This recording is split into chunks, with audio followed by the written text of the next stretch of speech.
All right, we're ready. Go ahead whenever you're ready. All right, my name is Ross Capicchione. I'm from Macomb, Michigan, suburb outside of Detroit. Start with your story of How it happened? Yeah. Well, it happened like I was a junior in high school, 17-year-old punk shit. Just doing my thing, skating, hanging out. What I mean is basically there's no... This kid supposedly was supposed to be my friend, and I knew this kid for 10 years prior before this day. He asked me, hey, can you give me a ride to my cousin's house, down in the D? All right, yeah, well, like, what part? Like, the west side or the east side? And he's like, the east side. And I was like, nah, man, I don't got no business on the east side, He's like, no, it's cool, man. Like, the east side, that's like 7 Mile, like, it's like a third world country. The police, they won't stop and get out the car. They won't pull you over. If there's gunshots, they'll wait till everything's clear and they'll come pick your body up off the street and that's it. He's like, please, man, please. I'm like, no. So like a week goes by, I'm still telling him no, like, because I had a feeling, like, don't go down there. Kept asking me, I'll give you 30 bucks for gas, all this shit. I'm like, all right, whatever, you're my friend. I'll take you down there. I go to school that day, and I get out, and everything seems normal. We go to the gas station, he gives me the money for gas. We drive down there. So I get off, and it's just like, I get that eerie feeling like you're in the bad spot. But it's like broad daylight out, beautiful day like today. And we're driving, and he's telling me where to go, and we pull out on the street, and there's people outside, and he's like, all right, that's the house right there. So he's like, pull around back in the back. Like when I turned the corner to go right, like I seen it was like caution, like do not enter and all this shit, but I still, because I knew him for so long, I just thought, it's the D, it's, whatever. There was a fence, like a grass area, my vehicle, and then houses right there. So it was like, nah, I wasn't in the middle of nowhere or anything. And like I get out, and he gets out, and it's only a couple seconds, I'm looking around.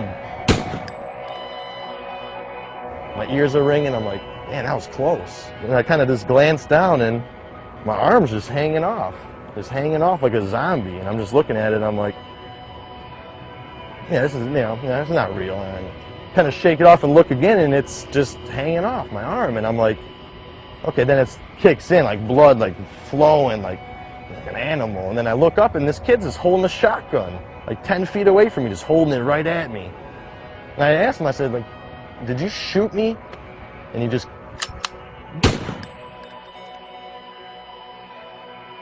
blew a hole in my chest like this big.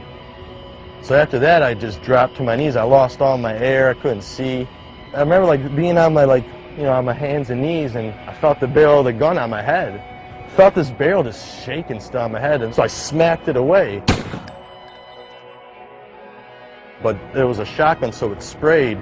So it still like hit me in the head really good, but it didn't blow my head off like a watermelon just to pieces. So after that, I got a little sight, and I was like, okay, I'm still moving. Like, I don't know what's going on with my head, but I know I'm alive. And I remember I looked up, and he was just staring at me.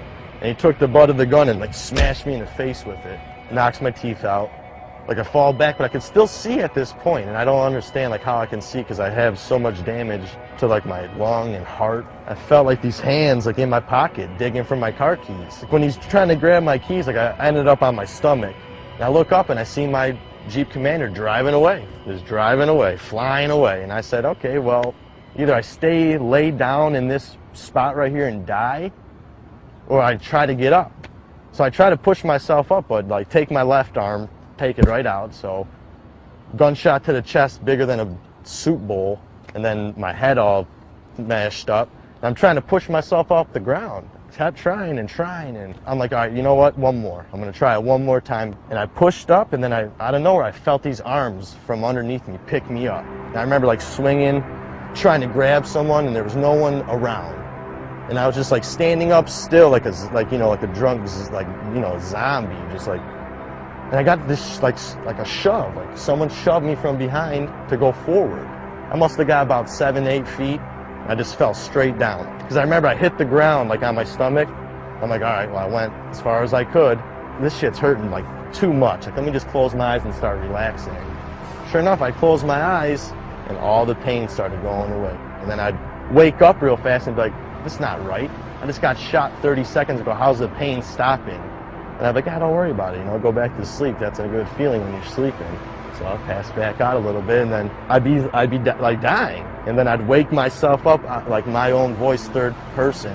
Hey man, get up man, you're dying. And then like, I did that, and then I heard, hey, hey. And I like started hearing this guy, and he's like running over to me. So when I fell, there was like a probation officer at a stoplight, and he seen me fall out of the woods, like all bloody broad daylight. And then I felt his hand on my back, like, hey man, you're fine, don't close your eyes, you know, come on, the ambulance is coming, they're coming. And I'm like, man, like I just want to sleep, leave me alone, man. But then in my head, I'm like, no, you don't, because if you fall asleep, you're sleeping forever. And I remember like getting on the stretcher, and they're putting me in the stretcher, and just like the facial expression of the paramedic was just like, just a stunned look on his face, but in the same time telling me I looked great. I looked beautiful, like you're gonna be fine. And then it just like blacked out, and I went to like I was outside of the ambulance on my skateboard, filming it, like rolling telephoto filming of the ambulance, and the doors open, everyone's panicking, and I see my legs coming out, and like once it gets to my head, blacked out. I was pronounced dead on arrival right there. John Doe had nothing on me. They said, you know, Doc, this kid's, you know, gone, and Doc said, no. You know, I'm here, let me try. Let me try.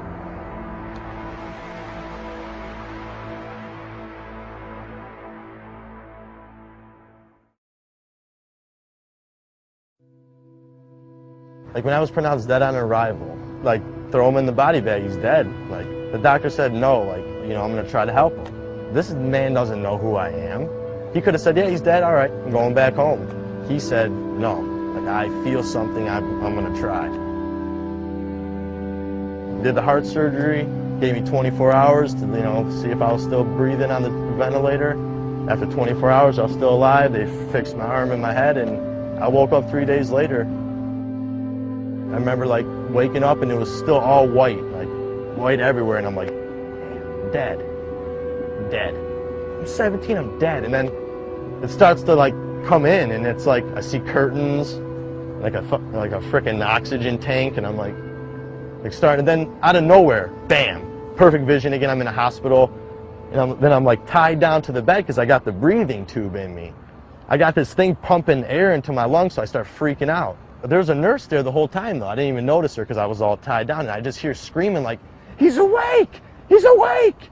And I see her like running out of the room, and then like running back, like 3 more nurses and the doctor, just this woman just coming around the corner flying, like throws her clipboard in the air, runs up to me, oh my God, you look beautiful. Like, and in my head I'm like, what do you mean? I look beautiful. I can't even, what's going on? Like, am I tied down? And then she's like, all right, 1, 2, and like on 2, she pulled that thing out of my throat, man. I got to breathe again, like real air, like, you know, of course I coughed up a ball of tar and BBs, but everyone was just looking at me like, you're alive. Like, you're breathing on your own right now. Like, what's your name?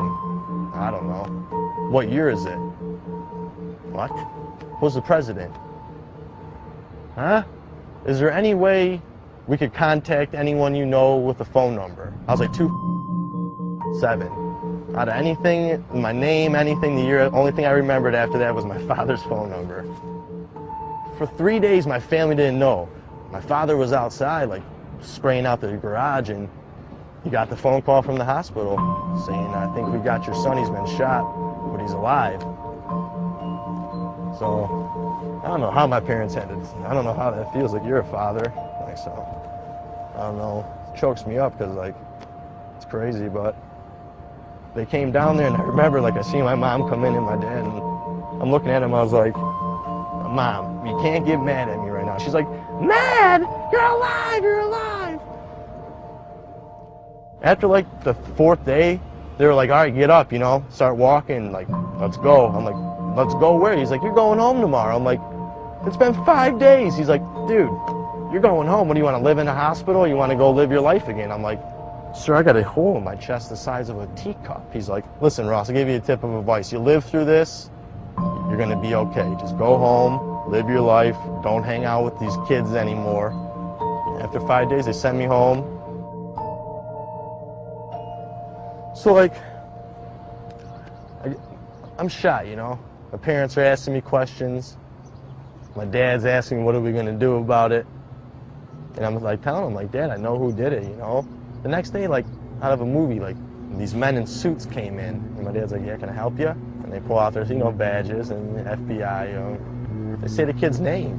And I'm like, yeah, I know him, that's who shot me. He's like, oh, could you identify him through a picture? I was like, of course. Pull out a picture of the kid. He said, that's him right there. He said, Ross, we have him in custody. I said, how? I just woke up like 2 days ago. I just learned how my name again, like how to talk. He's like, the day blank shot you, he called blank and told him. So this kid shoots me and calls his buddy and says, hey, I shot Ross, he's dead. The kid's like, no, you didn't, you're lying.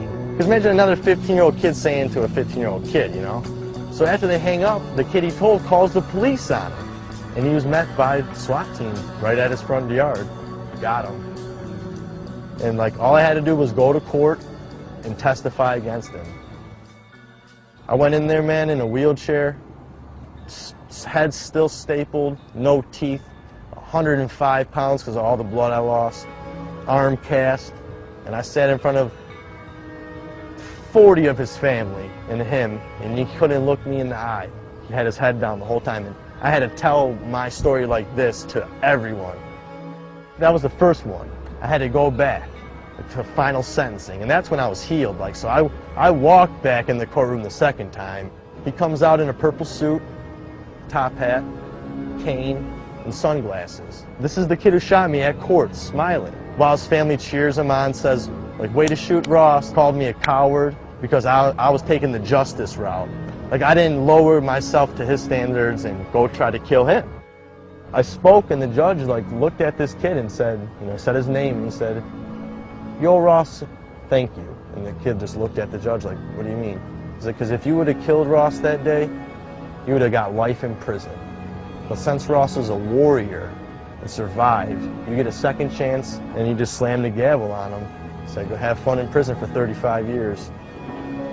Well, I found out that the cause of the shooting was because he had to join a gang. That was his initiation was kill a random person. He had to pick someone, so he just thought I would be the guy to pick. Yeah, that happened in 2007, in about 4 years. And I'm telling you, the first two were the hardest. It gets hard, like waking up and knowing like someone tried to like shoot you down, and you got to get through that every day. Like seeing people, like I get on a bus, public bus, I'm freaking out the whole time. Like I don't trust anyone on the bus. For a while, my mother had to like take care of me as like how you do an infant, like washing, changing, feeding. Like I'm 17 years old and I got my mom bathing me. I can't move. I got no hand. I can't talk. I'm all weak. And my dad and mom were like, Ross, like come on, like the doctors say, like give it time. And then all my friends like coming to see me, hanging out with me. I started getting more positive. One day I woke up and I felt different. Like I was like, you know what, this is my world. That's what like every time in physical therapy, like I would try to do something, mess up, I'd be like, well, it's like a nollie backside flip. Like you're gonna mess up until you try it and land it. When I'd mess up, I'd be like, nollie backside flip, and then I'd get it. Like I'd do something with my hand and like put the thing in, and the doctor would be like, oh yeah, good job, like you did it. And I'd be like, So I like started living my life as like skateboarding. It's been working. I'm very blessed. I see it now. Like when before, I'm like, you know what? Like I'm so unlucky. Like I went through all this getting shot, and really, like I look at it now after like maturing and growing up. Like it just gave me like a whole new leg up on life and how I can live my life. And it's crazy. Like it's like makes me happy to be alive, and it's like I'm so grateful for everything. Like I just look at what I got. I don't look at what I don't have. I look at what I have.